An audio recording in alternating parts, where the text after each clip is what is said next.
That's a good question. My initial thought is more than likely my father. Hmm. Uh, he was not perfect at all. Hmm. However, he always wanted me. When my mother died, when I was 7 years old, she died a month before my eighth birthday. And my aunties and my grandmother, they were, extremely open to, just can't just let us have her and, this and that or whatever.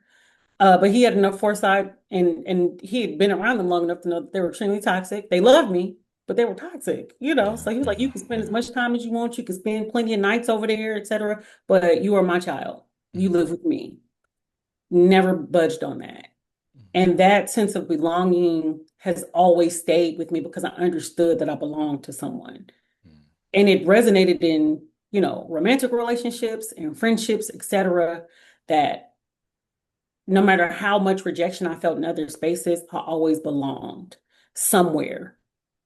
And even when I didn't realize that that's what it was, because it felt at times that that belonging felt suffocating, or it pushed against things that I wanted to do, my natural inclinations to be free, my natural yearning as a teenager for independence and to do things I wanted to do, et cetera, come home at 2 a.m. and not get choke slammed, the things.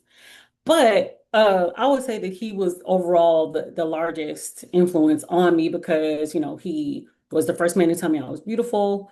He had fantastic diction, so I feel like it rubbed off on me as well.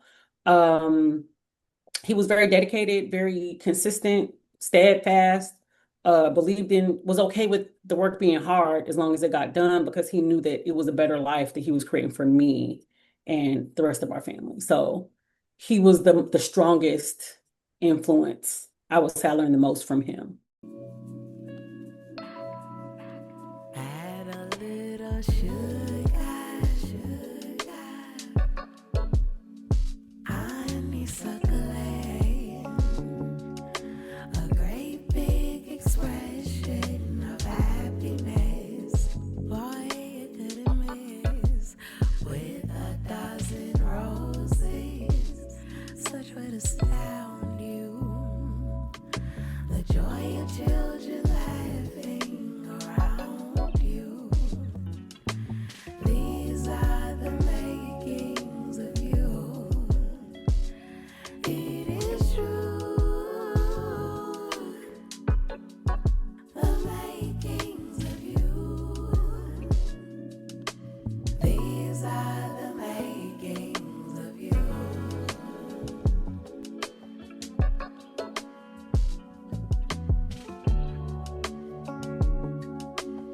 What's going on, beautiful people? Good morning, good afternoon, good evening.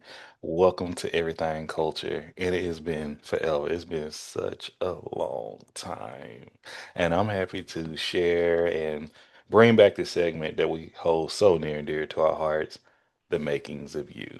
And we're excited to bring someone that we've been in conversation with some time, has been a mutual for some time, such array of knowledge and positivity, and is in the Houston area, but they be all around. And this is a great resource and a great individual to have on your team as well as in your professional, what's the word, portfolio. I'd like to introduce y'all to the Jessica Wright. How we doing, Jessica? I'm doing fantastic. How are you? I'm superb. I'm great. Love So to hear it. we talked a little bit about it earlier. You said you listened to the Makings of You before, right? Yes. So you're well aware of the questions and the conversation Mhm. and the Yes. flow. Okay. Do you have any questions for us before we get started? I know. I'm ready. And you okay? You feeling you got all right? About to jump Listen, into it. let's do this. I'm in it. All right, let's go. Let's go. Okay. Okay. Okay. Okay. Jessica, how would you describe yourself? Jovial, intense, introspective, resilient, Mm, determined. okay. Okay. Love it. Love it. And I know I've been calling you, it's the Jessica Wright. What would you like to go by? Jessica or Jess, either one, whichever you feel most comfortable with. All right. All right. Okay. So, Jessica, How would you identify yourself? I'm Black first. Can't Mm, really get away from that one. I'm a woman, mm. a mother, sister, friend, daughter, a strategist, uh, a mystery to some. Okay, I like that. I like that. All right. What cultures do you represent? I am, what is it, third or fourth generation post-Atlantic slave trade. My roots are in my mother's side, Texarkana, Arkansas, and Pine Bluff, Arkansas. And We then my know. dad, St. Louis, Missouri, by way of Mount Bayou, Mississippi. Mm, okay, Southside representing. All right, all right, all right. But born and raised in Cali, in the Bay. I was just gonna ask you that. So, where are you from, or where do you represent? Vallejo, California. So if you're familiar with like Mac Dre, E40, even the Russell, those are all hometown heroes in a certain way. You know, it depends on who Heaven you're sent. asking. It depends on who you're asking. Also confunction, Oh, Slime and Family Stone. We got oh, some, we got some folks that's, some heavy hitters from the V. we love the Bay. That's the Bay, Hmm. right? Yeah, that's the So, bad. Too Short. Yeah, Okay. Oakland. E40. Vallejo. Oh my God, I was just listening to him earlier. E40. Is it Rapping Forte? Mm. And I'm gonna be so mad. I'm gonna be so mad. I cannot remember his name. He used to rap with E40 all the time. He got a song with Mystical. Oh my God. Oh. Now, listen, I ain't like a rap connoisseur like that, but them was just, those are I our got you. heavy I hitters. got you. I got you. I got you. Listen, my cousin is probably watching this screaming right now. He knows us grew up listening to him. Okay, but we love it. All right, now I'm from the South. Okay, and everybody know Okay. what question I have. I'm always trying to reframe the question because every time I ask this question, I feel so like my grandparents and my ancestors hit me across the head. But do you mind sharing your age with us? Oh, sure, no problem. I'm very proud to be 44 years old. I'll be 45 November 2nd of this year. Mm, Yes, I very, love very it. proud to be my age. I love I it. earned every single year. That's what we're talking about. Love it. Okay, okay. 45 and 2026. Thank you for sharing. What is your sign? Scorpio. Scorpio. Okay, y'all Mhm. dangerous. All right, all right. We get such a crazy rap. I do not understand. I hear the things that people say, and I'm like, hey guys, relax, chill Relax. out. That's how they But I did say I was intense, so I will own up to that part. The some of them. intent, the intensity and the mystery portions. We kind of keep things close to the vest, which is a very real thing Ain't nothing for the wrong with Scorpio people. ain't nothing wrong with that. Ain't nothing wrong with that. Okay. Okay. So, how would you describe your childhood and your upbringing? It was very churchy, very, my dad was a minister. My mom was like a missionary in the church. Wait, you a PK? Yeah, my brother Uh, is a pastor. Both my brothers are pastors. Yeah, it's a lot of ministry and stuff like that. So even I was ordained at one time. I was a worship leader for 15 years. yeah. Um, a youth pastor, count the offering, choir director, uh, organizing a prayer breakfast, all the things. Very, very, very, very churchy, but also very musical. Mm, So I always was singing, I was doing something like that in my youth. So always in a choir. Always when I was 12, I was singing with like college choirs and stuff like that. Um, but my upbringing was churchy. It was wholesome to me because I wasn't out there like that. mm, And it was communal. mm, So what I feel like we lack a lot today in society is like third spaces, and so church was my social life, and yeah. so people have their ideals about church and being in service, etc. But I got all of my administrative skills.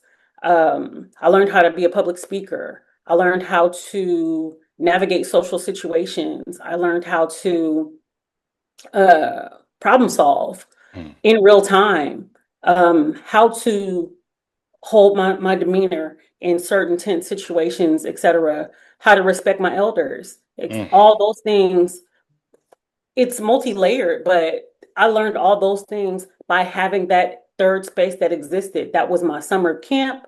That was my car washes on Saturdays. It was my Sunday breakfast. It was Sunday night. It was Friday night shut-ins. It was choir rehearsal on Thursdays. It was Bible study. Us having Bible drills mm. sharpened my vocabulary and my diction Listen, listen. Like, because of the existing third space, which was yeah, very churchy. yes, yes, yes. No, I'm listening to it wholeheartedly. And once again, thank you for sharing. We got into the conversation some time ago about Juneteenth is coming. All Hmm. right, my favorite Yes. holiday, and I was sharing, Juneteenth started in the church. It's Hmm. like, I'm gonna ask you, do you know the purpose behind Watch Night, the origin of Watch Night? Um, it was, I believe, to make sure that the slave catchers wasn't coming through, correct? When the Emancipation Proclamation went into Right. effect January 1st. So it's Right. all the foundation in that Hmm. space. But no, no, I love it. I love it. I love it. And I thank you for sharing the difference it made in your life as well. It was like you say, churchy. So, and you Hmm. mentioned a little bit that you have how many siblings? Well, biologically, I have two brothers. So Okay. I had a brother, my older brother, Jason, who is 6.5 years older than me.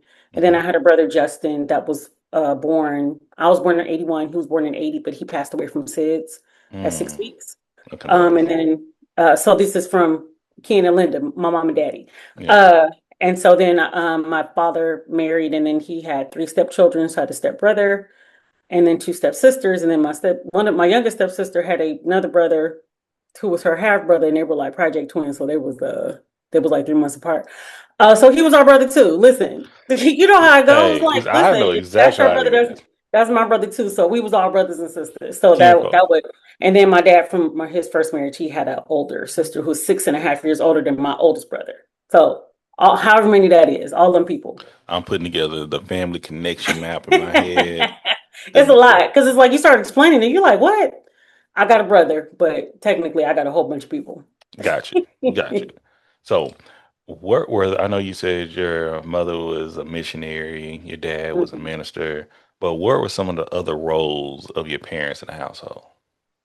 My mother passed when I was 7, so I didn't get to Mm, experience much, but she was a homemaker. She was a caregiver. She was extremely, extremely, extremely giving.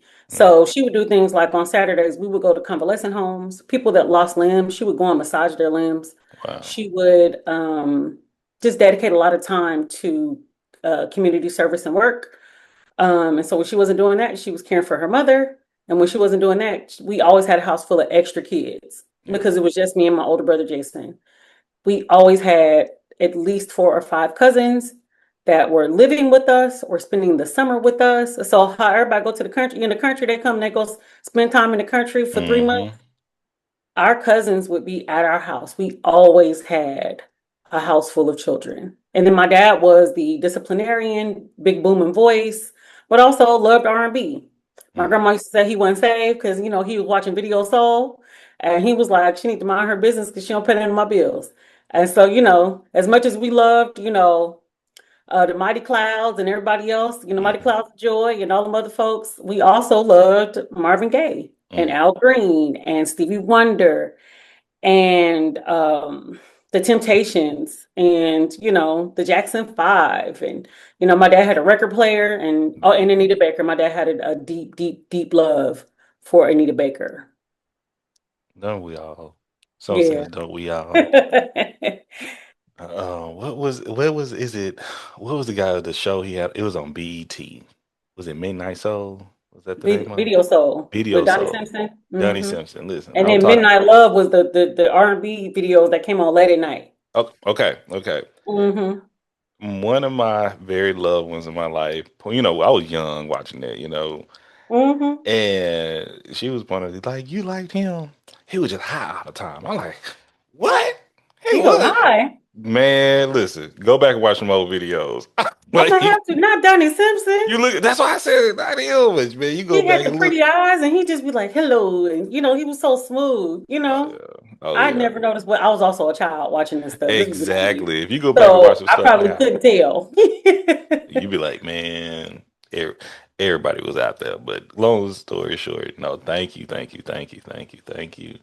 Um, I know you're very educated, but I love asking people, how do you feel about your education in life? I feel that life taught me more lessons in a steadier pace than going to higher education ever could.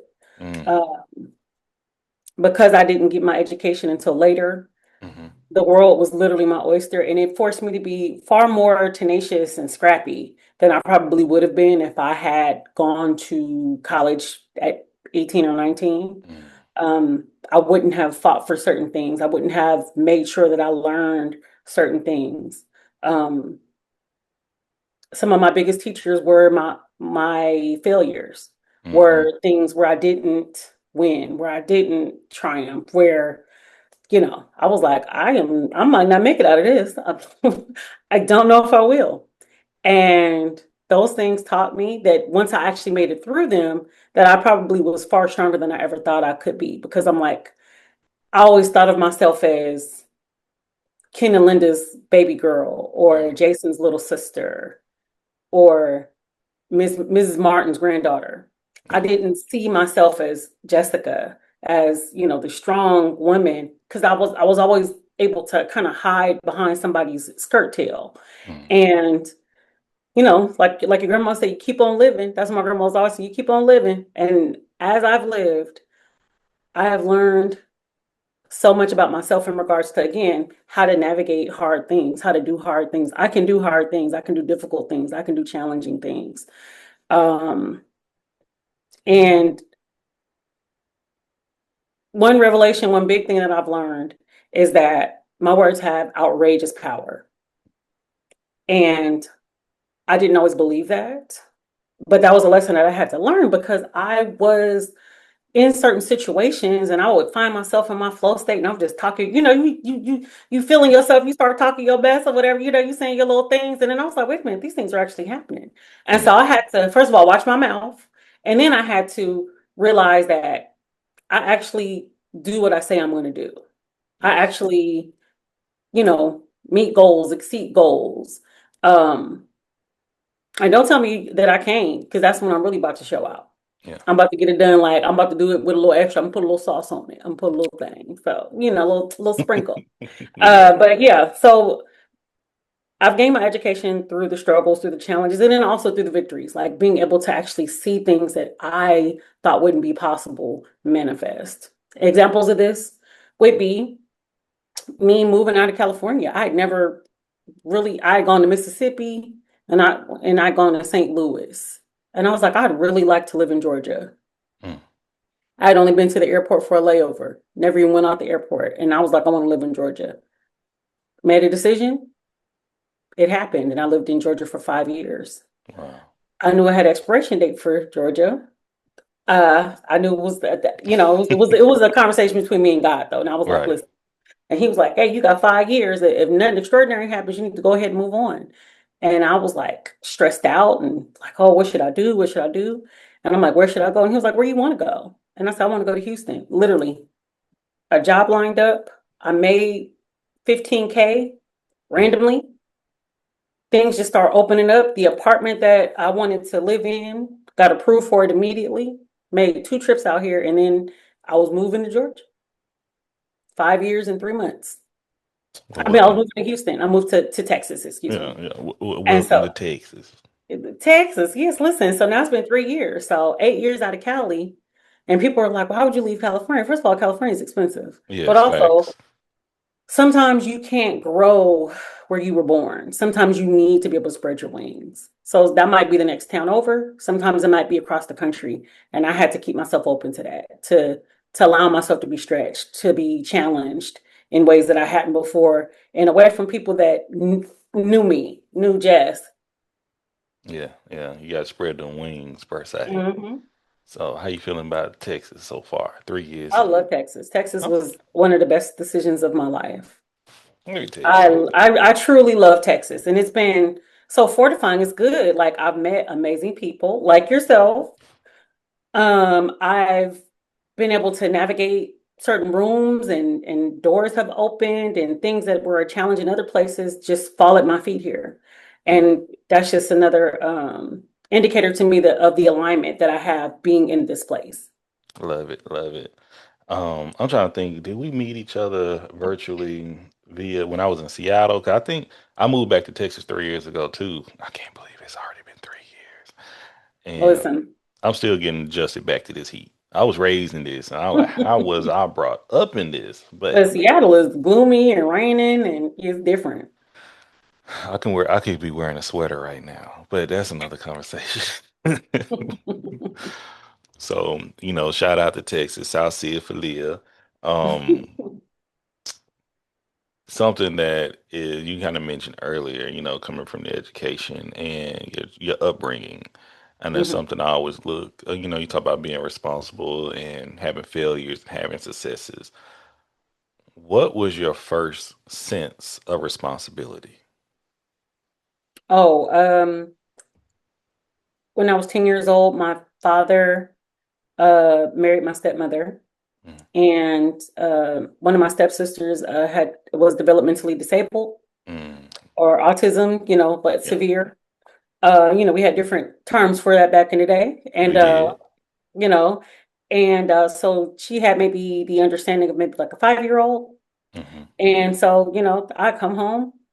She'd come home on the bus. She'd go to a program every day, and I would watch her. I made sure she Mm. didn't burn her house down, etc. I was 10 doing that. I catch the bus home. Latchkey kids. They don't believe in that these days, but I was a latchkey kid. I had my key. I had Let my me house key, and you better not lose it, and I never did. I haven't we haven't done the makings of you in some time, y'all. For the folks who are listening who don't know what a latchkey kid is, it is a child that will have access to the home without the parents being present for not Mhm. for long periods of time, not for hours and hours in. Well, Not for maybe days at a time, none of that not stuff. days and time. Maybe like the parent may get off at 6, kids may get home at 4. They have a key to the Mhm. house. And what were you told when you get home? What should you? It was rules for this. Oh, absolutely. You better not open that door. Okay, You better that's not answer one. the phone, That's two. Like and don't burn the house down. that could be that simple, Yeah. Oh that yeah. simple. Oh yeah. But like you said, things are different, and but They are. They're very different. we're gonna be talking about that in the future. That's why I want you to come on to something in the future because that's good. That's some things gonna be touchy Yeah. on. Y'all stay tuned for that, okay? Y'all are listening to the makings of Jess with Everything Culture. Thank y'all for being here. Oh my goodness. So, what was your first taxable job? I worked at Six Flags. Six Flags. Get out of What did you do at Six Flags? I did a few things. I worked at the exit Okay. where people were leaving, exiting the park, because we were a combination of Six Flags and Marine World. So we had like whale shows, dolphin shows. We had birds, like a lorikeet aviary. So I used to give the little people the people the little nectar for the birds to come and eat out of their Yeah, hand. yeah, that's dope. And then I would work in season pass. I like season pass because it had AC. Mm. And I was in California, it used to be like 110 degrees outside. So I really enjoyed being in the season pass little portable situation because the AC Mhm. would be blasting. We'd have to keep our coats on. It would be so cold in there. Loved it. Wow, okay. Listen, I used to love going to Six Flags when I was younger, simply because I don't know if they did it when you were there, but they'll try to guess your age, Oh and yeah. I've always looked older, and So when I you tell like try there, try oh my see. God, I would go get a big prize, come back when it's somebody different, and just keep hitting them every time. I'm like, they're not gonna guess my age. How you how young were you when you got facial hair? 13. Right. I was like, you probably had a full beard. I had a guy I went to high school with, his name was Frank. I was like, just, it sounded about right. His name was Frank, and he had I mean, a full, like, Yeah. thick. Like, I mean, big eyebrows, I mean, hair all the way up here on his arms. He looked like he was Yeah. about 40 years old Yeah, listen, my in high friends used school. my friends used to always ask me like, how do they grow a beard? What do I put on it? I used to tell them all type of lies and stuff. It's genetics, okay? It's Right. genetics. I My mean, ain't nothing dad is you hairy, can okay? do. My mom was the hairiest girl in the family, okay? Like I get it on It's both like you put sides. what you do is you put mayonnaise on your top Oh lip, and then man, you you put sporting wave overnight and you do that, man. Nah, listen. I would say right. I used to joke that if you went to my middle school all 3 years, by the time you made it to your senior year, I mean made it to your graduation, going into ninth grade, you had a beard. That's how it was. That's like all of us. I'm not the only one. That's crazy. Yeah, That's yeah. how it was for us in fifth grade. It was like everybody grew a chest, everybody got hips, everybody grew to be about 5'6". It was about six of us, looking like big old stallions or whatever, with mares, whatever you want to call them. I know a stallion is a boy, I'm but glad it you're was, I using mean, Mary's. Look at that. Look at that. it was a pack of us, and we all just like in fourth grade. It was like that summer going to fifth grade. Everybody grew like 4 or 5 inches. We was taller than all the boys, bigger than all the boys. Everybody had a D cup. It was outrageous. Listen, I would say, thinking when my partners are talking about I remember when we started feeling different about girls. I was one of them kids that like I didn't like girls. I was in my grades. I ain't trying to look at them. Girls, icky, ew. By fourth grade, like I'm like, I don't know. In a minute, I want to listen to so and so a little bit more. What are they talking about? They got my attention a little bit. I don't know what it is. right? He's like, I need to figure out what's happening. Yeah, and it was just like everybody just, I guess, blossomed. Mm, So it was some thickums.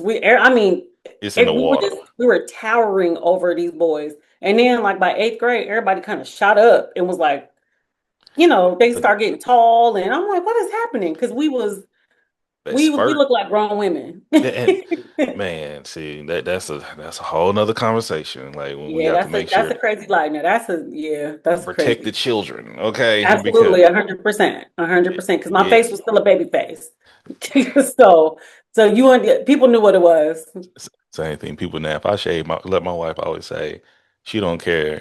Don't no matter how people are scared of me now that she know if I shave my beard, I'm a complete baby under this. I'm like I am like cheeks and everything, but Right. People make choices. it Listen. agreed. We gotta make the right ones. Yeah. But let's go. So think about even going to your childhood into where Mhm. we're at now. What has been your favorite hairstyle? Ooh. My favorite hairstyle was Easter Sunday, please. That good Preston curl with the crimps. Like about 91, the crimps was in style with the bangs. I got a picture somewhere. Gotta send that to Easter, I will try to see if I can find it. I'm sure it's on my Facebook somewhere. But Easter Sunday, with you go get your hair done the day before, but them Yeah. crimps, I mean, you sleeping like this because you want to, them crimps is hair is silky, thick, just what a time to be alive. 91. Yeah, hey, it'll come back around. Maybe somebody need to bring it out. Maybe do a little 90s party or something. We'll figure it Listen, out. Okay, yes, but that was okay. my favorite hairstyle as a child. The Easter The good press Sunday, and curl with the press and crimps. curl, press and curl and cramps. Y'all heard it right here. Mhm. Y'all know nothing about that. Okay, okay. So let's say if you didn't do your chores or something happened in the household, how are you disciplined growing up? It was a lot of stern talking too. My dad had a really big booming voice, so imagine Mufasa with a Bible in his hand. Hmm. So it was like, Jessica, you deliberately disobeyed me. Like he literally said that before Lion King came out. That was my dad's line. James Earl Almost sound Jones like said it. God talking to you. Okay. Basically. And my dad was very keen on the word. And so he'd want to read the scripture first and talk about this, dissect, rightly divide the word of truth, and have a discussion about why he was disciplining you and where it was found in the Bible and why the justifications for it. He might even pull out a concordance and Mm, then he would whip you. And I'm like, mm. sir, you could have just whipped me. No, But no. I like what he's doing. Okay. I'm it was sorry. exhausting. It was exhausting. And he was like, I only got choke slammed a couple times. And one of them was because I came home.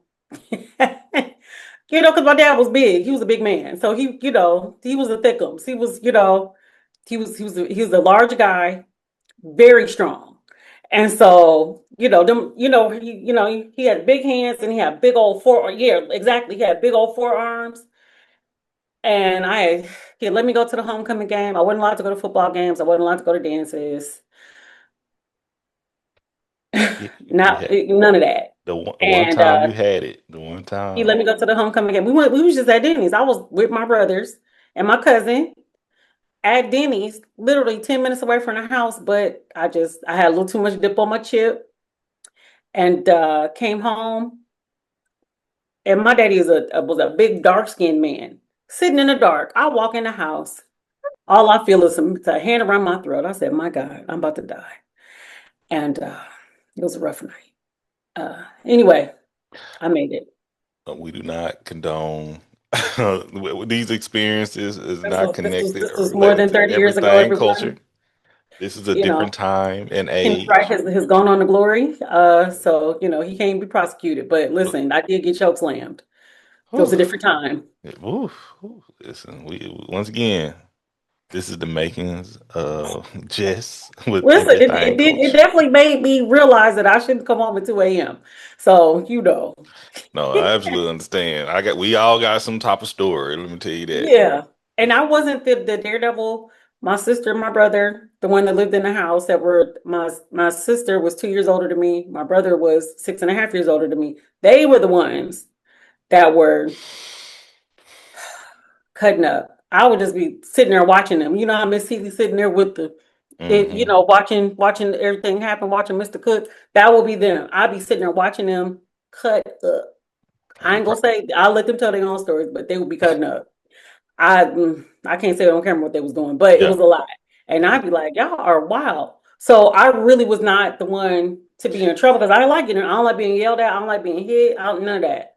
He They probably was didn't seem to like mind. he probably was like not with you. I can't deal with a third one. That's the only thing that could leave you rationalize and take it to that point is like I gotta have one coming out with a little bit of All I did was Iraq. go to choir rehearsal in school. That was it.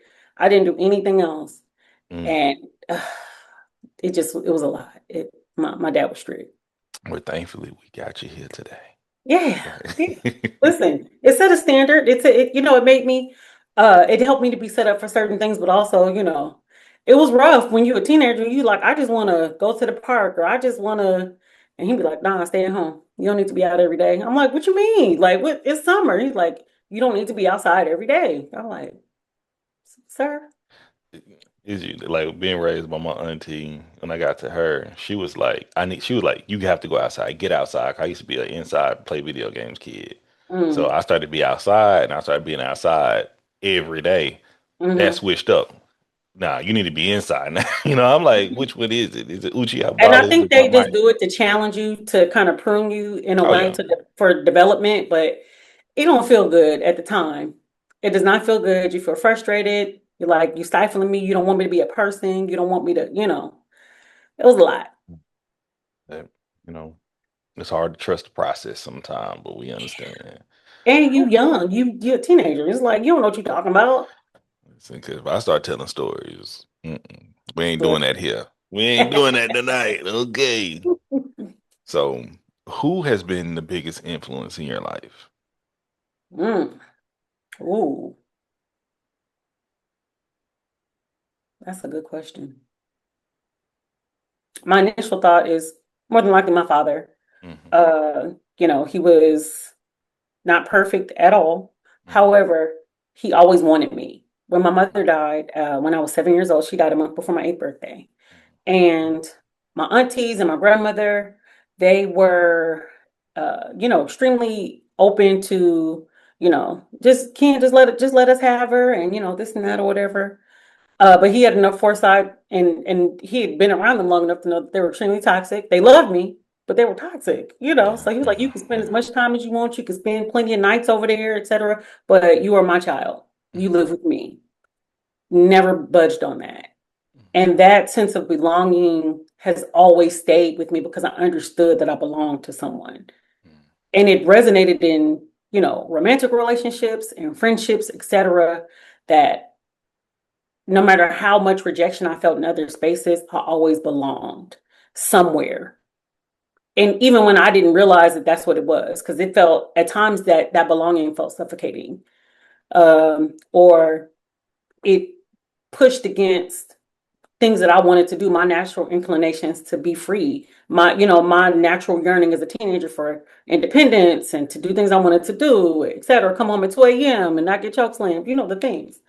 But I would say that he was overall the largest influence on me because, he was the first man to tell me I was beautiful. He had fantastic diction, so I feel like it rubbed off on me as well.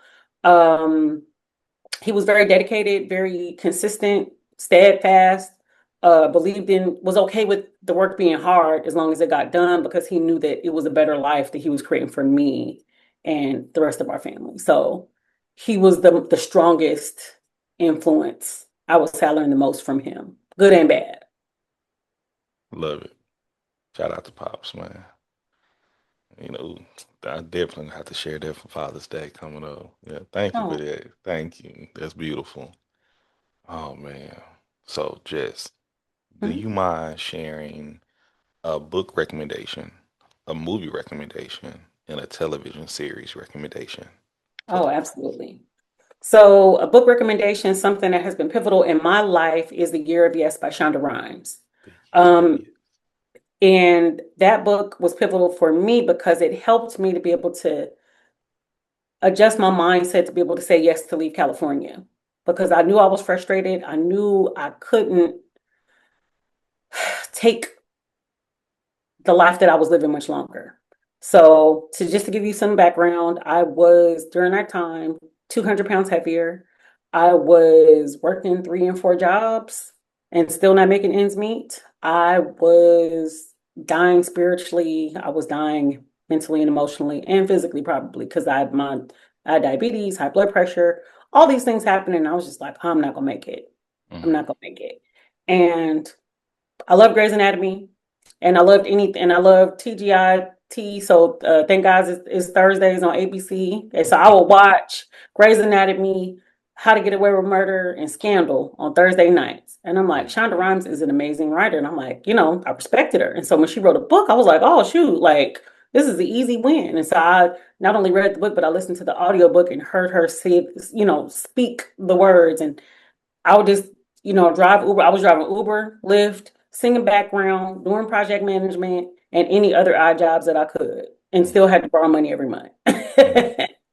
And she was talking about, and then I was feeling mom guilt because I'm like, I'm always Uber driving on the weekends. I can't spend time with my daughter. She was in junior high or middle school, and I'm just doing the best I can. I would drive all night. I come home at 6, at 5:30 or 6. Then I get up at 7, take her to school, and then like find a parking lot, a Target parking lot or something, and just sit and sleep for a little bit. And I had sleep apnea because I was big, and so I had to listen. It's a whole thing. So it was a vicious cycle. So I was like Mhm. The Walking Dead, and so I would Mhm. listen to her book while I was sleeping. Then I'd listen to while I was awake, and I was just like, at a certain point, it started to digest, and I was like, okay, I can say yes to myself somewhere because I was just telling myself that like I was just in survival mode. So I was like, if I say yes to myself, something else is going, not get done, and I'm not going to be able to. And what if? And I said, they're not going to shut California down. I should be able to come back home if I don't make it. And I was like, I got to Mhm. do something courageous that's about me. So, The Year of Yes by Shonda Rhimes. That was a long answer, but The Year of Yes by Shonda Rhimes. No, that's perfect. I just downloaded it too, so I'll be listening It's to it it's this really week. good. And she just did This last the year she did 10th a 10-year, anniversary yeah, edition 15th right here. anniversary. Yes, Yeah, 4.8 stars. Shout yes, out to it's Shonda. Shonda Rhimes. Yes. Then you said a movie. Um, I'm gonna give you two. Okay. The Wiz, Oh, because The Wiz is, listen, it's a classic. You ain't been raised, or if you was raised, you wasn't raised right unless you understand how important The Wiz is to us. black culture. Okay, A that hundred bit. percent. Everything culture. Yeah, Listen, you already know. I was raised on The Wiz. Have you watched the episode I talk about if they did a sequel to The Wiz? No, I'm gonna send it to you. please. Yeah, The Wiz, of course, the music. Again, I love musicals. That one resonated with me. One of my on my bucket list is to be able to do like a to be in The Wiz, like a stage play version. Yeah. And I would love to play Annie M. because the Don't Lose the Feeling that we had, that's my song. That is my song. I actually was gonna audition for it a few, like maybe 10 or so years ago, but somebody passed the night before I was about Mm. to go to the audition. I was gonna audition for the Black Repertory Theater in Berkeley, Yeah, California. my little And cousin, she was in the Wiz last year on tour all oh around. wow. She what is the New York Acting Academy, Oh some- really? something Wow. like Okay, that. fancy. Oh All right, yeah, niece or yeah, cousin. they out your cousin, yeah, they out here doing big things. We I love love them. it. My niece is a really great singer and she was in The Wiz. She was in Mamma Mia Mm, and she was in I want to say Hairspray. In one of the local theater productions in Stockton, California. right, all Yes. right. Look at this talent. Once again, I did not know you could sing as well, but I'm so interested in that. But you got Listen, one. I've lived about 12 lives, yes. I'm If I start learning. breaking down all the stuff that I've done or the kind of jobs I've had or the experiences, you be like, what? And then people just only see, because they only see what I present now, but Uh, it's been a lot. It's but a that's lot. why we do the makings of you. Okay, so we learn a bit Yeah, about it's a you. lot. It's a lot. But Okay. and then a show. No, Um, you said you had two movies you oh yeah. mentioned. Second movie. Sorry. Thank you. Thank No you. problem, no Michael. problem. Michael. I love Michael because The one that the just came Michael out. Jackson movie, the one that just came out, Michael, Hey, yes. okay, go ahead, turn it up, continue. Listen, I liked it Yeah. too, but go ahead. I liked it just because it's nostalgic. It's telling the story that the family wants to tell. A lot of times we get upset because we want the juice and we want bias, etc. Hmm. I was okay with it just being nostalgic. I'm still in my MJ psychosis, so all of my TikTok feed, I would say 80% of it is Michael Jackson videos, and they're showing like the old stuff. So like when they had their variety show in Yeah, Vegas, when they yeah. did stuff with Diana Ross, Carol Burnett, seeing Michael Jackson dance to Dancing Machine, that boy has always been good. And trying to compare, listen, and people comparing him to other people now Idiot. doesn't Idiot. hold the amount of talent in that one glove that person owns is crazy to me. That it is Right. so disrespectful because from his childhood and it shows he put work in. He was always exceptional. Yeah, and it's. Always. I thought I went to go see Mike in the theater as well. And for whatever reason, I thought a lot of the stuff he did when I was alive, like even I don't know why I thought Thriller and all that came out. I was born in '86, and I was like, "What? All this okay?" Because it was so you couldn't go nowhere without knowing Michael Jackson, Mm-mm. And I'm glad they was able to share a certain parts of him. If spoilers kind of, but this is history. I'm Right. kind of nervous about the next film they're going to come out about him, Hmm. because the way society treated Michael Jackson in the 90s it was not pleasant. Ridiculous. It was ridiculous. Yeah. It was And ridiculous. It was inhumane. yeah, and I'm seeing how they're building up because one of my peers, shout out to my guy, Trey, he was like, "Man, I heard they made Joe evil in the movie." And I'm like, He that's was why I was like, what are he we talking about, made. made? Like this is a biopic. This happened, buddy. Well, like He was infamous. when I was growing up, Joe was like the boogeyman when I was a kid. That was like Watching Jackson's American Dream, you're like Michael, exactly, Jackie. exactly. I said that ain't got. I said the Joe and American Dream ain't got nothing on Joe and Michael. Okay, but Oh, overall, it's something that stood out to me was he was like when he was in the kitchen and Joe came try to pressure him after he fired him. mhm. That was a little crazy, Michael. You fired your daddy. I thought you moved out the house. But that's another Michael was conversation. living at home until he was 29. I was like, not you cutting up. Go Yeah, fire him for the facts and then go home. Like you didn't do it. I was like, But I would have Mike, stayed in the hotel that night. I'm exactly. I sorry. said, You don't have Michael, to. What that was time did kind of he on you, leave Michael. yet? You got Yep, enough security to be able to be like, hey, is he gone? Not you going home to exactly. your room, sir. Exactly. I'm like, Michael, that Mm. don't make a lot of sense. But anyway, because I'm like, if you fire me, if I'm your brother, Michael, you fire me, You're you not got gonna to see see me me for when you six get months. home. You know You're not what I gonna see me mean? for 6 months, okay? At all. But Baby, I can't. we could talk That's about why. that in a minute. But That's it's hilarious. it's he was talking about their family's gonna love you, but they're not gonna love you, and it's a precursor into probably the next like when you step away from family and did it on its own, and how society really would drag you through the river and the mud for Mhm. numerous reasons. But yeah, okay. Now let's get to Yeah, that so television Michael series. is a really good, it's a really good movie. Also, shout out to Jafar Jackson. The way he embodied his uncle is at certain times you forget that it's not really Michael. And Hmm. that's just the truth. And I'm like, Michael, is that you? Hey, just tell us. Just tell us it's you. Because some of the stuff that he did was just so good. And that was his first acting role too, correct? Right. Yeah, that was impressive. And the preparation, and it was just like, it was, it was, it was beautiful. It was sad. It was nostalgic. It was all these things because a lot of these things we lived through, we saw in Yeah. real time. So I would love to see for the next movie. I'm praying they do remember the time because that was Mm, me and my sister yeah, in yeah. front of after ABC. school. Could they drop that on? I'll never forget with the Yes, TGIF. See, y'all gotta live through those moments, okay? We because it were was nothing like there it waiting for it to come on, and we taped it on the VCR because we had Jackson American Dream on on tape. VCR. Yes, yes, yes. Absolutely. We will also tape Thursday nights for Living Single Martin and New York Undercover. Mm, The 90s was the best, man. man, The let me 90s tell was you the best. Anyway, something. but yeah, we had Jackson and the American Dream, but we taped Remember the Time, and then it would come on so much on all the video channels and stuff. We sitting there doing the choreography and trying to do that body roll where it was going back Hmm. and falling, hitting our head on the side of the couch. It was what a time to be alive. What a time to be alive. So I'm praying that they do remember the time Oh, I look for. for I'm gonna. part two. I look forward for the future conversation about this too. Yes, yes, yes. Okay, now toss us your series.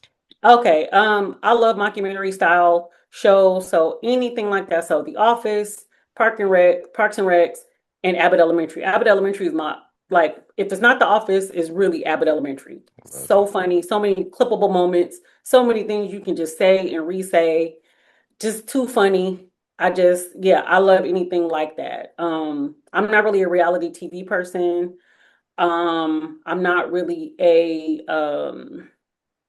yeah, I don't watch Love Island or none of that stuff. Like I watch clips and stuff on TikTok, but that's as much as I'm gonna do to be able to Yeah, keep up so I can keep up with conversation, but I'm not gonna watch none of that stuff. I don't watch soap operas. I'm not really a TV person. I like things that I like, and it's probably gonna be the same thing over and over again. So my comfort show, Living Single. yeah. There you go. Did you watch the podcast? Absolutely. Okay, just Absolutely. checking, just checking. They Oh did a yeah. good job Oh, on I that. don't play. I had Living Single on DVD at one point. Yeah. That's Living a smart. Single in a Different World. That's Hmm. a smart thing to invest. People still talk about me because I still have all my cases of DVDs and Blu-rays and all that. I have to re-get everything because it was inside of a storage that I ended up losing. Mm. But I'm gonna get everything back again. But that was yeah. We had the Cosby Show, we had Different World, we had Living Single, all the Grey's Anatomy, House. Like I had a good collection. It'll get it back. It'll come back. It'll come back. Absolutely. Oh yeah. Okay, how you feeling? I feel great. Good. Love I'm it. Love warmed it. up now. I was like, let's talk. That's what I'm talking about. Okay, okay. So if you had a high-tech phone where it give you the ability to communicate with people over time, space, fiction, reality, all those things. Give me three people you would call to have a conversation Hmm. The first person would be my mom, with. Mm, just because we didn't have much time together. mm. Um, and this is a weird thing to think, I suppose, or maybe it's not. Maybe other people think about that too. But if you've ever lost a parent or were not raised by your parent, like I see some of the chaos that some of my cousins go through with their moms and stuff like that. And I'm like, would we be friends? Would we, would you don't know. Because That's it's like absolutely easy to normal. Let me tell you deify, that. huh? That's What'd absolutely you say? normal. But go ahead. Yeah. Because when a parent passes, especially, we deify that person. The best thing that ever happened, best person, sweetest person. And I do believe my mom was a good woman. I had hands down because literally people are like, oh my God, your mom did da da da da. Your mom, they tell me actual stories. However, She was still my grandmother's child. She was still my auntie's sister. She was, I was like, she came from a very specific family. And I know that my daddy wouldn't have married her if she was like them exactly, because Yeah. he didn't play that kind of stuff. They Yeah. would do all that talking behind his back, but he show up and they be like, when he leave, I'm gonna be talking again. It was one of them situations because he's one of the very few men that stuck around in that family. Because there's Yeah. a lot of women, not a lot of men that stayed. Anyway, so my mom would be one. Um, and you said three. Hmm. Um, I would say I would love to speak with my great grandmother. My grandmother told me lots of stories about her. And she was one generation post slavery. Wow. So my grandmother was actually a sharecropper. She Yeah. was born in the sharecropping.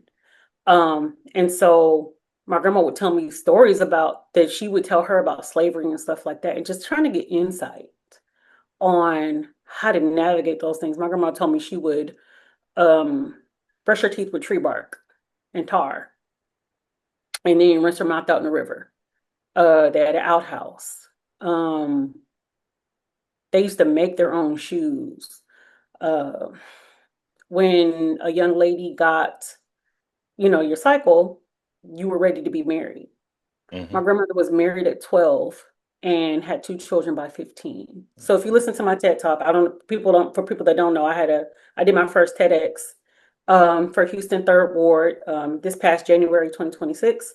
And I talk about legacy and how legacy should outlive you by two generations, and how, although my grandmother wasn't fully literate, I kind of helped her learn how to read. I was reading by three, but the legacy, if I think about the echoes of my grandmother's yes, because she ran from her husband. She hit him on the head with a 2x4, allegedly, and fled, got on a train to California. Her first true experience with reading and literacy was a white woman handing her a Bible on the Wow. train. Wow. And I would help her read. I helped her read words like Nebuchadnezzar and Ezekiel because she couldn't. I was helping her sound them out. I was writing out her bills and her checks. Listen, I was 7, writing them checks out, balancing that checkbook from a grandma. Uh, listen, you got to do what you got to do. No, I'm agreeing with you. Once again, if you're able to make it August 1st, I need to have you there because that's part of the conversation. But continue. But yeah, just thinking about that. So it's like my aunt, unfortunately, my grandmother's younger sister, my grandmother was a middle daughter. She got her cycle at 8. She had her first child at 10. That's how brutal that environment was. Right. I know. I know. That's how brutal that environment was. And so if you think about all that and then thinking about, but it was very natural. So you ever heard the saying about like don't let the girls eat eggs, like young girls, because it makes it make a moan or whatever, right? That's an old I've saying. It's I've like an never old heard that wives' before. tale.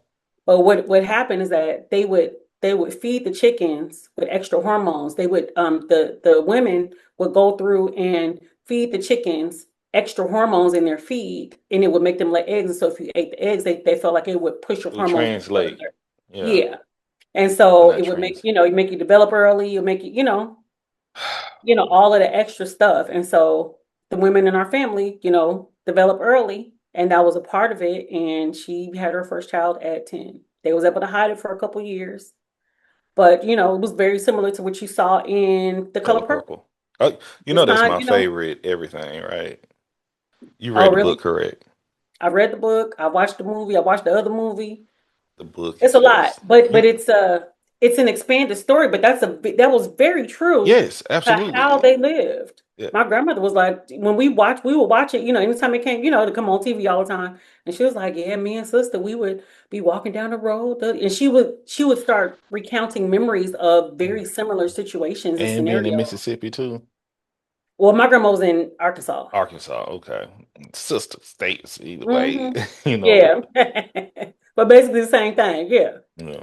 But I'm But just all of that. thinking, as a man, it's But it was a different time. it's a different time. But I'm still like, we Different gotta have time, her. different mindset. And not everybody was going for it, but a lot of them Yeah, were. And yeah. so it was just one of those situations. So, okay, I said my mother, I said my great grandmother, And my third person that I would love to speak to, um, I say Jill Scott. I'm just a lifelong fan. I'm a lifelong fan. Make two of us. Make it a three-way call. Okay. Right. It's like tell I said what's up. Could I be on the call too? For I real. just For always real. loved her. I don't think she's a perfect person. I don't, she's not one that I would deify or anything like that. I think she's a person. I think Yes. she has 100. feelings. I think she's an excellent writer. I think she's an excellent orator. And of course, obviously, a singer, musician. I think she's extremely thoughtful. And I feel like that'll happen one day. Like that's something that actually could happen. And so I'm just holding out hope. I'm saying it, 'cause I'm putting it out there because you never know. But like, Jess said she was gonna be hanging out with Jill and it was gonna be cackling. And listen, it's gonna happen. So I'm gonna go ahead and put that one out there because that could still happen. And that's how I feel about her coming on the show too. I think I think this would be a best space for her over here. Right. Like, welcome, Jill. Man, those listen, Put your I feet can up, look. get comfortable, take your shoes off. Nah, I can't stop smiling. Look at this one. Look, you know how you smile so Yeah. hard, but like you get stuck. That's the feeling. I'm a But Jill fan. I'm starting my vinyl collection. She is my very first. I've already purchased it. I don't even have a record player yet, but I I was had thinking about she's my first vinyl. okay, Uh yeah, because I got a okay, new office and it's an office space. I have to be able to film and I got lighting and all that stuff. However, I have a space that's going to be specifically for my music collection and my love library. it, love So it. I'm brainstorming right now about how to set this place up. I'll make sure I do a little tour for I TikTok or was I something. was just about to say All that. Please, that. please, we'll appreciate it. We'll appreciate Oh it. yeah, we got office space. Got to use it. I got two balconies in this space, so this is balcony doors right there to my left.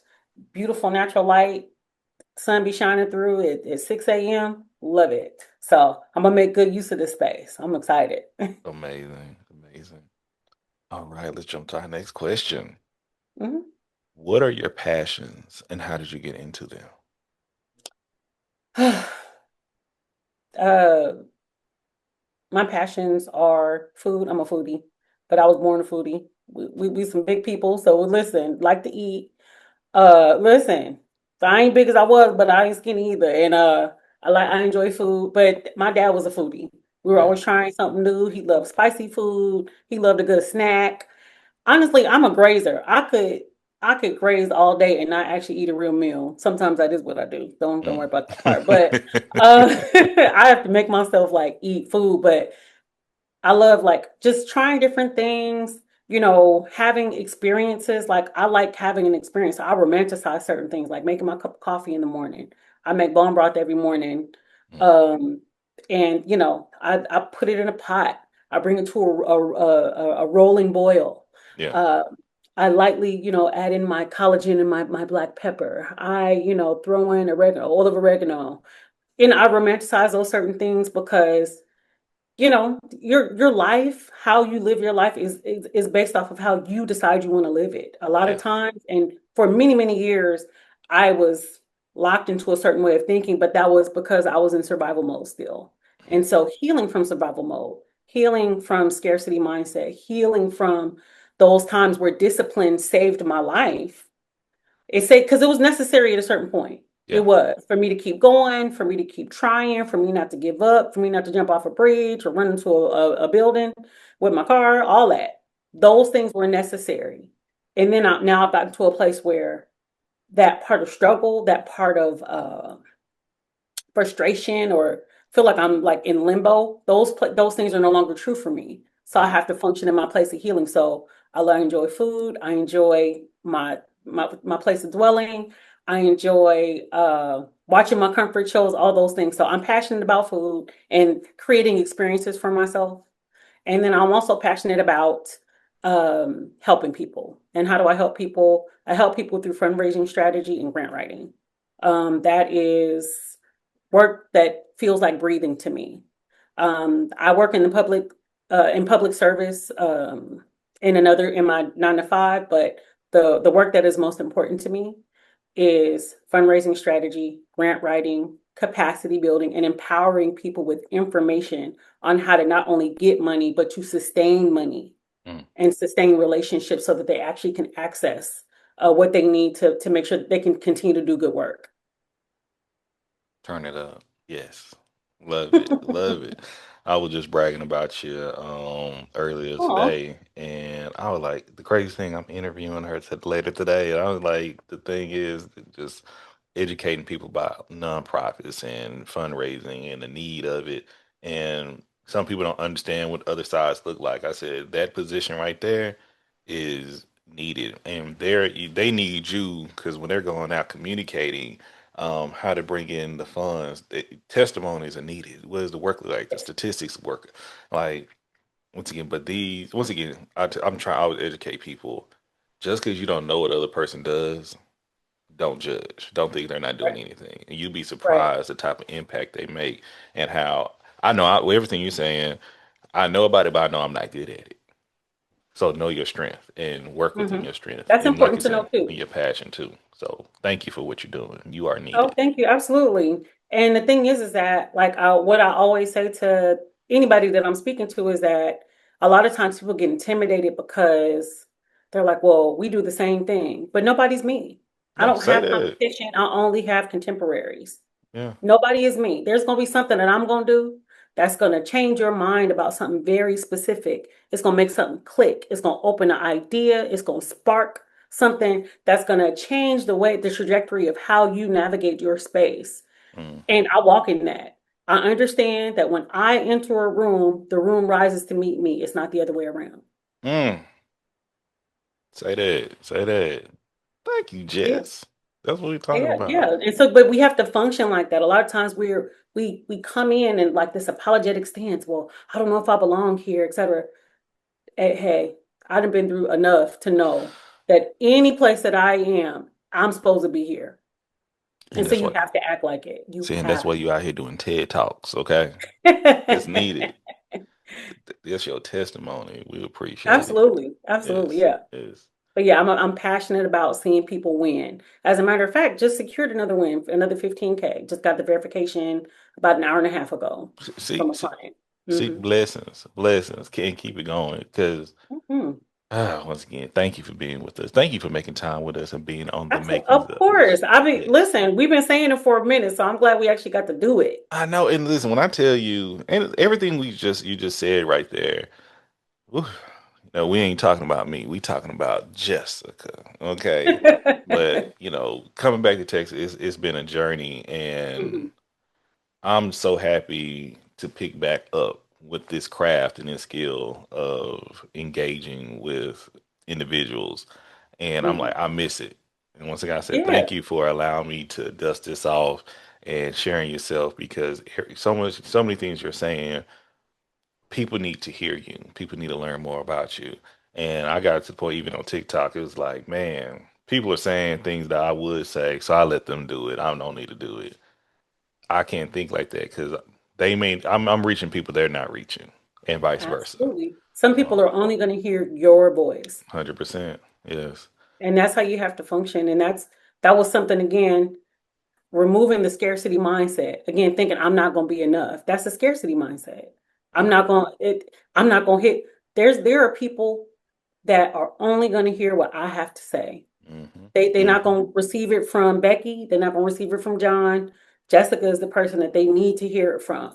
And it's always a confirmation when I get testimonials from clients and um, they're talking about, I've never heard the work explained this way, or this is something that I never thought of. People that have more education than me, Yeah. have more certificates than me, have worked and done all these different things, are millionaires. I have advised more PhDs in 2026 than it's blowing my mind. And it's happening every couple of days where they're like, hey, would you be open to working with me? Now, mind you, this is not like a big thing, but it's like it took me a minute to get my degree. And I always felt like that was like my Achilles heel. But again, that's what helped me to stay scrappy. That's what helped me to keep that fire going because I'm like, I don't got that, but I got this. I'm Yeah. smart. I'm innovative. I can do this. And I made sure that there was always a place for me. Love it. Love it. Love it. Thank you, man. Once again, this is the makers of Jess with Everything Culture, y'all. Oh, goodness. Jess, Yes. What is your theme song? Oh, I have several, but Okay. let me think. Um, my theme song is not very well known, but it's a song called "Ain't It Nice" by Madison McFerrin or Maddie McFerrin. Mm. She's actually the daughter of Bobby McFerrin, the guy that sings "Don't Worry, Be Happy." Mm-hmm. Yeah, she's also a fellow Scorpio. Okay. Uh, Okay. but it's just like her, just kind of like talking her stuff. But it's called "Ain't It Nice" by Maddie McFerrin. Gonna be looking that up. It's a good song. It's a vibe Okay, I got it. Okay. Okay. Ain't it nice? And Annie McFerrin. Shout by out to Maddie Bobby McFerrin. McFerrin. But Yeah, by Matt. Yes. Yes. Maddie Madison McFerrin. McFerrin. Yes, Madison McFerrin. Yes. Okay. Okay. Okay. You said you had another one. Yes. Because I have several actually, Yeah. but I would say another one is called because I be in the gym early, so I have to hype myself up. And this one is called "I Deserve," and it's by Zaya Bell. She's actually from my hometown. She's from Vallejo, California. Zaya Bell. She's very popular on TikTok. Okay. She's also a DJ. She lives in Portland, but she's from Vallejo, California, too. And it's called "I Deserve." And she just talks about how people get uncomfortable when she walk in the room. She was like, it's probably because my booty big. She was like, it's fine. She was like, but I deserve to look this good. I deserve to You look do this look good. fine. I Right. deserve to talk yeah, no, she's gorgeous. She's gorgeous. And and she was like, I'm glad you're uncomfortable because I deserve that. She doesn't let, respectability politics make her cower down. So when I'm on the treadmill in the morning, and I gotta turn that incline up to 15, or I'm on that stairmaster. That's what I'm listening to. Okay. Okay. It's deserve. Okay. I see it. All right. All right. We're gonna put this on the Everything Culture playlist. And one more, Okay. Victoria Monet. We might even be falling in love. Okay. I That think one I is like know a little that one. interlude. It's only 2 minutes long, but that's my jam. And it's fun, it's flirty, it's cute. Victoria Okay. Monet is dangerous with that pen. Okay. Okay. Okay. We love I'm it. a, I'm a Look. music person too. Like I love R&B. I love vibey music. That kind of thing. Love live music. That kind of thing. Oh yeah, we gotta chop it up more. Once again, this keep going, but we love it. We love it. All right, all right. So, what privileges do you benefit from, Hmm. Depending on the crowd, pretty privilege. Um, lady? and that just depends on, who looking at you. Yeah, yeah, yeah. Yeah. Um, Intellect privilege Mm, because I present, poised and smart, and people assume I'm smart even if I'm not because I'm well spoken. yeah. So I benefit from that definitely. Age privilege because people assume that I have wisdom. I happen to be wise. However, that does not always come with the it ain't a given for everybody. It is not. I know some people that's in their 60s. I'm concerned. It's a I'm like, reason. why would you say that? Why would you do It's a that? reason we do the makings. You okay? I'm trying. What is going on? Are we okay? Are we okay? Like, and I'm like, you got grandchildren? This is wild. So age privilege, again, and so I try to honor that. Um, mm, um, I would say, I don't know, maybe black privilege.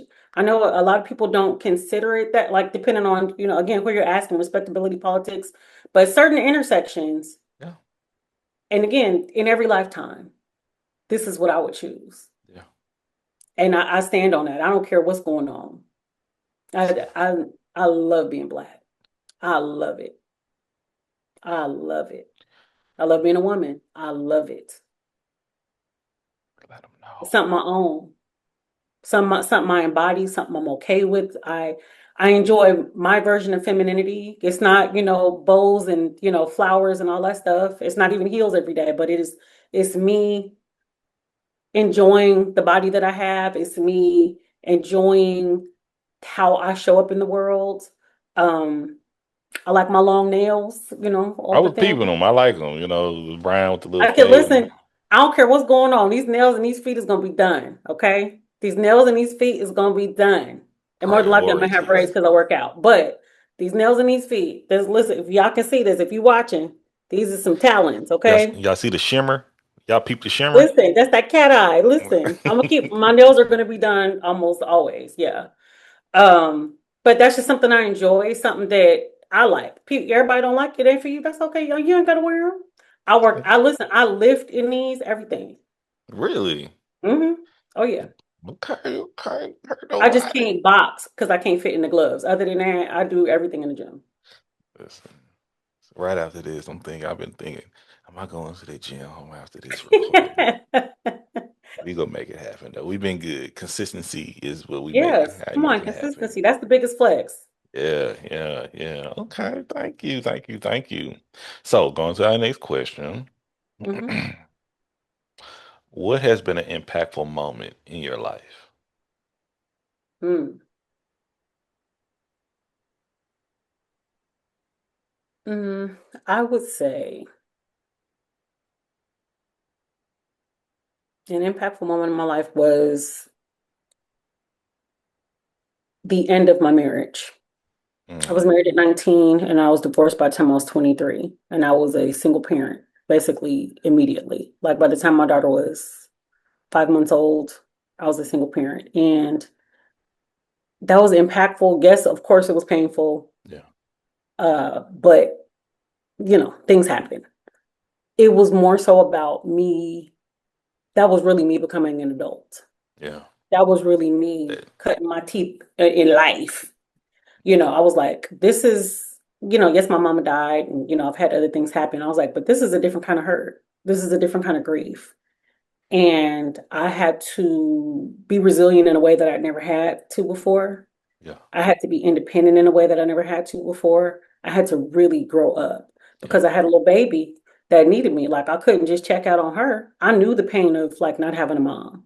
yeah, So I couldn't check out on her. I had to make a choice. It was the decision. It was one of my first big girl decisions that, if I'm gonna be here, let's be here. And it it changed me for the better. It didn't always feel like better because I had to, again, I was raw for a lot of years. I was very sensitive to everything and I felt a lot of shame because I was very embarrassed. Um, and I couldn't figure out like what I'd done wrong. And it really wasn't about me doing anything wrong. It just wasn't the right situation for me. And so I had to make some decisions about who I was and how I wanted to show up in the world. And like to piggyback on that same thing, like another impact moment was me making a decision to lose weight mm. because I was 400 pounds. Um, Face card was never declining. I was still cute. But I was like, I had to come to a place where I said, hey, if you never ever lose weight, I love you. Mm, I love you. You're same. smart, you're kind, you're resilient, you can sing, you can cook a little bit, you know, and I think you're beautiful. Yeah, If nothing ever changes about you, I think you are wonderful. I think you are a really good person. And that was the start of my weight loss journey. Before I ever walked a mile, pushed my plate back, did anything else, that was the start of my weight loss journey. It was not a weight loss plan. It was self-acceptance. It was radical self-love. and that's needed. Like, listen, you keep spitting, as the folks were saying, because you're saying things that people need to hear. And I know you're doing, 'cause it's genuine. You have the Oh yeah. experience. Like, once again, when we do have these conversations, this is the point for people, other people that maybe experience the same things that you've experienced in life, and they may need to hear this. They may be on that edge. They may be in that Mhm. car. They may be Uber work. I know people who experience exact same thing you're talking about right now, and Mhm. I'm definitely look forward to editing and sharing this wisdom with them. Okay. Flip it on out. Listen, we got some good sound bites in here. Soundbite. But is it? And I hate using the word soundbite because this is once again I'm big on wisdom. I don't do this to I do this to really Hmm. educate and build people Hmm. who may be struggling with that self-identity, that Yeah. self-love, that faith, that connection, and because the world is here to deteriorate just that, Oh loving yeah, who you they are. wanted they want to diminish you. They want to. That's why it's so much terrible like stats and things like that about black women Yes, are undesirable, black women are unloved, and it's like all black women I know are thriving. They travel, I they can support relate. one another. There's huge community. I was like, I see loving black couples that Yeah, are obsessed with one another. I yep, see happy black children that are intelligent, that are well fed, that are clean, that are happy to be kids that play outside, yeah, but yeah. can also rebuild a computer, like can build a PC for a video game at the in the same weekend. Which, once again, August 1st, y'all. Okay. These conversations that we need. But no, thank you. I'm gonna jump to the next question too. Sure. I love this question. I always try to frame it in a certain way that people can relate to. And this basically the question is who represents your community of support? But I'm also looking at if you had to survive a zombie apocalypse, who would you Mm, bring with you? mm.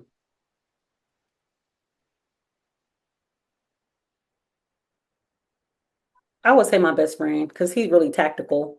Like Okay. he's extremely like well read and book smart, but he also is like a cowboy, like literally. Like he owns a horse, cares for horses, has worked at ranches. And mind you, he got a full-on government job, like helps run an actual city in Yeah. Northern California, but also loves horses, will go to horse shows, knows how to like ride, wrangle, clean stalls, got all kind of, how to shoot. You would think he grew up in the South, but he grew up in the Bay just like me. Yeah. Yeah. Yeah. But that's his, so he's intelligent in many ways. And so that tactical experience I feel like could translate over and he'd be able to critically think about and make quick assessments because he's a Yeah. decision maker by trade. And so if he could do that, I trust his tangible knowledge, his tactical knowledge about being able to survive. I was talking about. Okay. Okay. So you got one person on your team. Give me two more. Okay.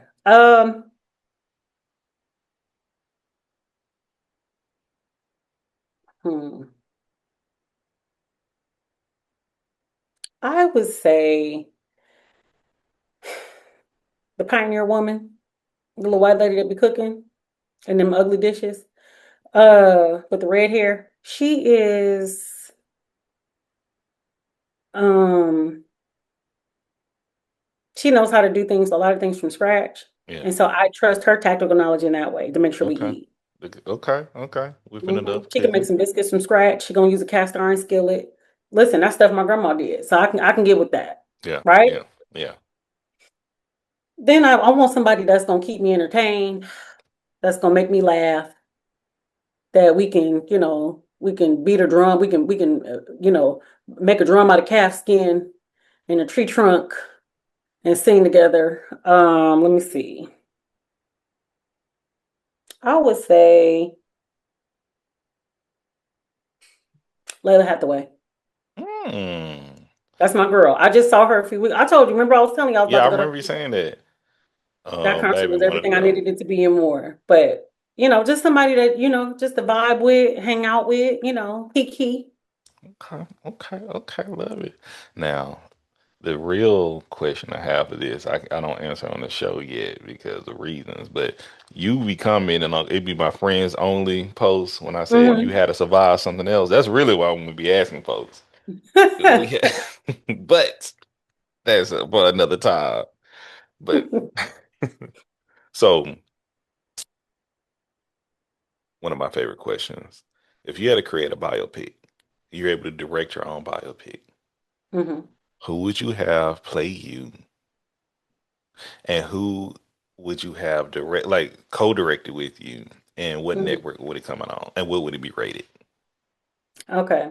It'd be rated R, which would Okay. surprise people. They would assume that it would be like G or PG-13. I was like, listen, mother has stories. I just don't tell them. Mm. But if I was doing something like that, I'd lay it all out on the table. I would want Dominique Fishback to play me. What you know Um, about Dominic Fishback? that girl, Okay. she has layers to her. She has Man, layers she's to so her. talented. And I feel like she could play intensity, she could play sullen, which I think when I was functioning in a space of depression, that was me for a lot of my life, Yeah. not understanding how to navigate feelings or just being numb to certain things, but then also coming alive and functioning in confidence and being more jovial and connected to who I actually am. So I would definitely have Dominique Fishback. She would be somebody that I would trust to play me. And who would co-direct, co-write with me? I would say Shonda Rhimes, and I would want it on Netflix, and I would want to do a 10-part limited series. That's what I'm talking about. So you answered that correctly. You did everything perfect with that. I was like, be Because I want creative. you to be able to tell a real story, but Exactly. I want it to have depth. I don't want it to feel rushed, and I would actually want it to be true. Yeah. And now we have to kind of like finagle and because I feel like a lot of times because of again how I present, people make assumptions about me, and I'm like, if we were to actually have like a regular conversation, I'm extremely sarcastic, very quick-witted, sometimes to the point where people are like, wait a minute. I had Mm. people come back 2 days later, like, wait a minute, did you say? And I'm like, yeah. But that's just, my personality. Yeah. Um, and I would want to have the license and the freedom to be able to show all those parts of me that not everybody gets to see. And at a certain point in my life, I felt like people would not be able to handle the real me. Yeah. And I feel like I had to outgrow that mindset because I'm like, if you like me, you like everything. Say that. Right? Yes. 'Cause some people just want you in this little box, and I'm like, I don't live in a box. I don't live in some confined space that you put me in. I'm a full, whole, and complete woman. Yeah. And there are several parts to me that people do not anticipate. They think they got clues in it, like, oh, she's a Scorpio, oh, she this, oh, she grew up here, you from Cali, you have no idea. Nah, I would 100% agree with you. I tell people putting a label on me is crazy. Yeah, that's a misstep. Yeah, I'm like, that's yours, and that's yours, not mine. I know Right. I didn't tell you that. You Right. assumed No, that, for real. but love it, love it, love it. I'll watch. Okay, I'll definitely watch. All right. I know we're foodies. And that's why this is my favorite question. This has been a question since day one of everything Okay. culture. If you can have any meal at the snap of your fingers, what would it be and who would prepare it? Oh, easy. And Easy. if I'm home, tacos, Okay, steak okay. tacos from the taco truck on 21st and McDonald in Richmond, California. Onions, cilantro, steak, lime, and some hot sauce. That's it. Nothing Okay. else. If I'm in Texas though, surf and turf egg rolls from Donna Letty's and a mango nata margarita with a chamoy stick. I was just telling my barber Mike that somebody had done a ladies, and I think the woman thought I was looking at her. I said, "Babe, I'm looking at your Donna. I'm looking at your Listen, food." look what's in that plate. Yeah, well, you got Because I'm a she. taco snob, I'm a Mexican food snob because I'm from California. It's just different. The food is Yeah, different in the Bay. But Donna Letty's got the sauce, they know the recipe. I think Donna Woo! ladies is more Mexican food. Yes. A lot of stuff we have that is Tex-Mex. Yeah, no, and it's an obvious difference. Yes, Yeah, yes. and a Hmm. lot of Texans don't understand it's Tex-Mex until I said, "No, you have to go like." There's certain places here in Texas that is Hmm. Mexican food, but they may not like it because we're so used to Tex-Mex. That's the difference. Hmm. Okay. Oh, perfect, perfect, perfect. All right, we got a few more questions. Then we'll Hmm. let you go. Oh my God, we've enjoyed this. This has absolutely been worth it, by the way, y'all. I've been Yay. looking I'm forward to it. excited. Glad we finally got to do this. I know, I know, I know. This is awesome. Once again, thank you. Y'all are listening to the makings of Jess with Everything Culture. You got options, two Okay. options. Would you rather Go back in time and speak to your younger self, or would you rather your future self come and talk to you now? I'd rather go back in time. There was so much self-doubt, so much that I just didn't know. And again, I mentioned it earlier, but I was in a walking cloud of depression. Yeah. Um, I lacked so much emotional intelligence and understanding. I just did not get it. And post that, I'm like, oh, that's what was going on. I just didn't know. I didn't know how much I had in front of me. I didn't know how many options I had. I didn't know how much autonomy I had, how much freedom I had. And it was just me accepting it. I did not get it. I did not understand it. I could not intellectualize it. I wasn't, and probably I wasn't ready for it. But if I had the chance, I would speak to my younger self because I needed the reassurance and I just didn't have enough places where I could get it. And because future me, I already know is all right Yeah. because I'm good right now. So I'm like, she about to be, woo, girl, Mm, mm. amazing. You're the first person that put Can't in wait. that perspective that you are setting up the future. Go ahead. Go ahead. Love it. Yeah, Love it. everything Love I it. do is for future me. Everything I do is for future me. Listen. Okay. Okay. Next question. Mhm. What changes do you want to see in your culture? More kindness. Mm, I feel like we do a solid job for the most part, but there's still some little dark corners and spaces where we could be a little kinder to each other, mm. where we shouldn't jump to conclusions as quickly, where we should acknowledge the intersections of privilege and class that that put us in a bad place where we shouldn't have to be. And it would, and all it would take is us saying, hey, like, even if I've never been where you were, I can see where you're coming from and how me being over here puts me in a different place. So that's man to woman, that's millionaire to non-millionaire, that's friend and foe. Um, I would love to see more of that. Again, people are working on it because I feel like our culture has awakened in a lot of ways. Yeah. And as we see even more drastic resurgences of the racist system that we all always knew was there, we are realizing that we are all we have. Mm. And we should be taking time to be there for one another. We all we got, literally. August 1st. Okay. Once again, you know what the conversation she hitting all that like look, God give me that discernment. But anyway, I absolutely agree. And thank you so much for sharing. And we have last question. How can we support you? How could everything culture and our community, our listeners, our viewers support the awesome, the great, that the donor relations, the grant writer. Do you write the grants too? Yes. The grant writer, the TED Talk speaker, the mother, the Tex Californian from this Georgian. like Georgian, All that, yes. all that. This great individual we have here. How can we support you? Just if you know someone that is looking for fundraising strategy support, send them my way. Um, And I do something every month on the third Thursday called Caffeine and Capital. So the next one is happening on Thursday, June 18th at 7 p.m. Central Standard Time. And this month we are going to be talking about grant season. It's grant season right now because it's the end of the fiscal year and also the start of the fiscal year. So each fiscal year normally ends on June 30th. The next one starts July 1st. So that means that people are getting rid of money, closing out budgets, because a lot of times in these budgets, you use it or lose it. They need a soft place for that money to land. It could be you if you're in position. Yeah. And that's based on relationship building, setting yourself up.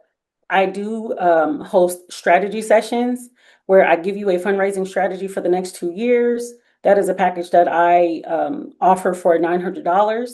It's 1 hour of me assessing your business plan. You send me what you have. I don't care if it's a napkin with 3 bullet points on it or it's an actually fully fleshed out business plan, a program overview, whatever it is. I take an hour and I go through and I make specific recommendations that's tailored to your business, your nonprofit, etc. And then we spend the next hour, whatever hour we set up, we schedule it, and I spend that hour talking to you about where I see your business or organization going. And anybody that has received that service has normally booked with me and put me on retainer, or they're trying to figure out how to get me on retainer because they know that they want to continue the journey with me. And then if you're my client, um, that means grant writing services. We actually execute the fundraising strategy that I set out for you. Um, we're helping you build relationships. We navigate networking. We do board support, and sometimes that means ripping the board up and starting over. Uh, Whatever it is, I could talk about this all day, but that's how you support me. So if you would like to just check me out, you can always go to my TikTok, which is the Jessica Wright, or you can go to my website, thejessicawright.com. And Caffeine Capital, remember, is June 18th, Thursday at 7 p.m. Central Standard Time. And we'll be talking about the end of the fiscal year and the fact that it is grant season. And I'll make sure I share the flyer as well with B Drake. Love it. Perfect. You know what you doing over here. I Y'all, used to have a radio show when I was in Atlanta. look, you said that before. I remember that. I remember that. But I look, told you I done lived a few lives, okay? you're out here doing I done it. lived a few. You're out here doing it. I've done some things. Listen, and we greatly appreciate you joining us this evening. And we look forward to supporting you. Listen, we got some things in the work. Things are starting to come together, baby. And God We has love been it. We blessing love us. it. And yeah, that's that. This is good stuff. But y'all, thank y'all for listening. Thank y'all for viewing. Y'all make sure to share. Y'all make sure to leave a comment. Y'all make sure to go follow the Jessica Wright. All the content, all the links will be in the video notes or the show notes. Don't be afraid to look at them. All right, and don't be Yeah, afraid to y'all come share. see me. Come visit. Yeah. Yeah, we have fun. Okay. Yeah. Thursdays are great. And as always, we want to say thank y'all again. Thank you for your support. If you know somebody else would like to be on the Makers of You, if you want to hear from somebody, holler at me. We'll reach out to them or send them our way. But we want to tell y'all we love y'all. We appreciate y'all. And please remember the mission statement here at Everything Culture, that the words of Dr. Martin Luther King Jr., that he believed that men hate each other because they fear each other. They fear each other because they don't know each other. They don't know each other because of segregation. And because of segregation, we have miscommunication. So this podcast and platform is built on the pillars of respect, communication, and consistency, so we can get to know each other so we can love one another. Peace.